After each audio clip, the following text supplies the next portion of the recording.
साल होतं 2019। लोकसभेच्या जागावाटपाची चर्चा सुरू होती। काँग्रेस, राष्ट्रवादी काँग्रेस आघाडीचा काही मतदारसंघांमुळे घोळ सुरू होता। यात एक मतदारसंघ होता दक्षिण अहमदनगर।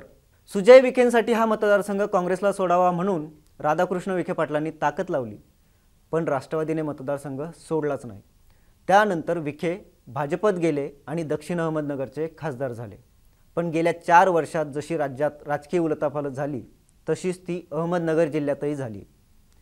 विरोधक मित्र बनले, पण बदललेल्या समीकरणांनी खासदार विखेंचं टेन्शन कमी होण्याऐवजी आणखी वाढवलंय। हे टेन्शन कसं वाढलंय आणि सुजय विखेंना साखर पेरणी का करावी लागते? राष्ट्रवादी काँग्रेसकडून विखेंविरोधात मैदानात कोण असू शकतं? हेच सगळं समजून घेणार आहोत गणित लोकसभेच्या आजच्या एपिसोडमध्ये।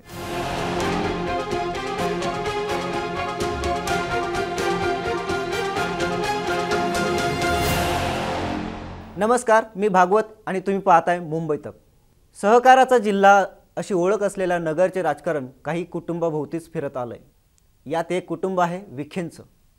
पण विखेंच्या वर्चस्वाला शह देण्याचे प्रयत्न नगर जिल्ह्यात सुरू आहेत का, असा प्रश्न पडावा अशाच काही घडामोडी सध्या दक्षिण नगर लोकसभा मतदारसंघात घडतायत। याची सुरुवात झाली ती अजित पवारांची राष्ट्रवादी भाजपसोबत आल्यानंतर।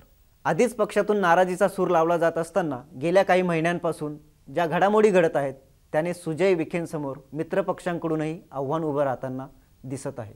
हे कसं ते जाणून घेण्याआधी नगर जिल्ह्यातील विधानसभा मतदारसंघांचं गणित समजून घेणं महत्त्वाचं ठरतं। दक्षिण अहमदनगर लोकसभा मतदारसंघात शेवगाव, राहुरी, पारनेर, अहमदनगर शहर, श्रीगोंदा आणि कर्जत जामखेड हे 6 विधानसभा मतदारसंघ येतात। शेवगाव आणि श्रीगोंदा ह्या 2 मतदारसंघात भाजपचे आमदार आहेत, तर 4 विधानसभा मतदारसंघ राष्ट्रवादीकडे आहेत। यात कर्जत जामखेडचे आमदार रोहित पवार आणि राष्ट्रवादीचे प्राजक्त तनपुरे हे शरद पवारांच्या गटात आहेत, तर निलेश लंके आणि संग्राम जगताप हे अजित पवारांसोबत आहेत। राष्ट्रवादीचे सर्वाधिक आमदार असलेल्या दक्षिण नगर लोकसभा मतदारसंघामध्ये सध्या भाजपचे सुजय विखे हे खासदार आहेत। सुजय विखे यांना 2019 मध्ये झालेल्या लोकसभा निवडणुकीत 7,04,660 मतं मिळाली होती, तर राष्ट्रवादीच्या संग्राम जगताप यांना 4,23,186 मतं मिळाली होती। विखेंनी तब्बल 2,81,474 मतांनी जगतापांचा पराभव केला होता। आता बघायला गेलं तर 2019 पासून या मतदारसंघामध्ये भाजपचंच वर्चस्व राहिलंय। सुजय विखेंसाठी भाजपने 2 वेळा खासदार राहिलेल्या दिलीप गांधींचा पत्ता 2019 मध्ये कापला। त्यानंतर त्यापूर्वी 2004 मध्ये राष्ट्रवादीचे तुकाराम गडाख हे या लोकसभा मतदारसंघातून निवडून आले होते। पण यावेळी बदललेल्या राजकीय समीकरणांनी विखेंना कामाला लावल्याचं दिसत आहे। ते कसं हेच समजून घेऊयात। नगर लोकसभा मतदारसंघ आघाडीत राष्ट्रवादी काँग्रेसकडे आहे, तर महायुतीमध्ये भाजपकडे। पण अजित पवारांच्या नेतृत्वाखाली राष्ट्रवादीचा एक गट भाजपसोबत गेल्यानंतर राजकीय समीकरणं बदलली आहेत। कारण या मतदारसंघातून अजित पवार गटातील एक आमदार लोकसभा निवडणूक लढवण्यास इच्छुक आहेत अशी चर्चा आहे। त्यांना भाजपतून बळही दिलं जातंय, तशा चर्चा दबक्या आवाजात सुरू आहे। या चर्चेला हवा मिळाली ती महायुतीच्या मेळाव्यातील निलेश लंके यांच्या अनुपस्थितीने। या मेळाव्याला संग्राम जगताप उपस्थित होते, पण अजित पवार गटातील 3 आमदार अनुपस्थित होते। यात लंकेंची गैरहजेरी राधाकृष्ण विखे पाटलांना खटकली आणि त्यांनी ती बोलूनही दाखवली। हे इथेच थांबलेलं नाही। आमदार निलेश लंके यांच्या पत्नी राणी लंके ज्या विधान परिषदेच्या माजी सदस्य आहेत, त्यांनी सुजय विखेंच्या मतदारसंघातच शिवस्वराज्य यात्रा काढली। कोणत्याही परिस्थितीत लोकसभा लढवणार अशी घोषणाही त्यांनी करून टाकली। त्यावर लंके जे म्हणाले तेही खूप महत्त्वाचं आणि बरंच काही सांगणार आहे। ते म्हणाले की एका घरात 2 मतप्रवाह असू शकतात।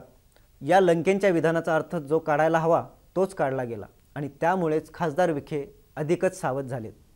मित्रपक्षातील ह्या हालचाली होत असताना भाजपतील एक गटही विखेंबद्दल नाराज आहे। दिल्लीत वजन असलेल्या विखेंना मतदारसंघातील पक्षातील नाराजी मात्र दूर करता आलेली नाही। ती नाराजी या गटाने वारंवार पक्षाच्या नेत्यांकडेही बोलून दाखवली आहे। हा गट सुजय विखेंना उमेदवारी देण्याच्या विरोधात असल्याचंही सांगितलं जातंय।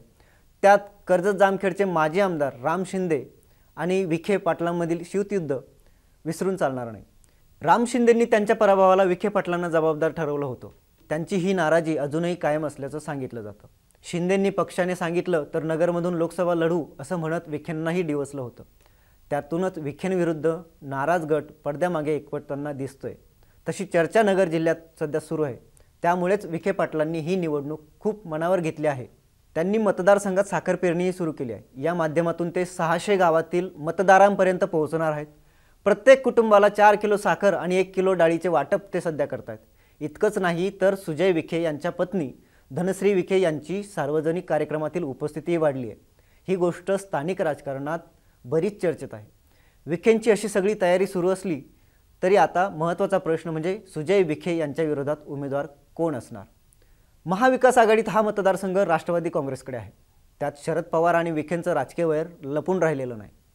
त्यामुळे सुजय विखेंविरोधात उमेदवार कोण असणार याबद्दल उत्सुकता आहे। या दोन नावं चर्चेत आहेत। त्यातील एक नाव म्हणजे प्राजक्त तनपुरे यांचं आणि दुसरं नाव आहे अजित पवार गटातील आमदार निलेश लंके यांचं। निवडणुकीच्या तोंडावर लंके हे अजित पवारांना सोडून शरद पवारांच्या गटात येऊ शकतात असं खाजगीत बोललं जातं। त्याचबरोबर लंके यांच्या पत्नी राणी लंकेही निवडणुकीच्या रिंगणात उतरू शकतात। पण आता शरद पवार ऐनवेळी कोणता डाव टाकणार, महाविकास आघाडीचं आव्हान असताना सुजय विखे स्वपक्षातील धुसफूस कशी थोपवणार याकडे राजकीय वर्तुळाचं लक्ष आहे।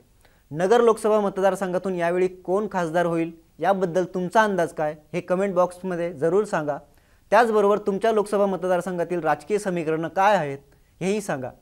लोकसभा निवडणुकीचे मतदारसंघ निहाय विश्लेषण पाहण्यासाठी मुंबई तकला सबस्क्राइब करायला विसरू नका। हा व्हिडिओ बघितल्याबद्दल धन्यवाद।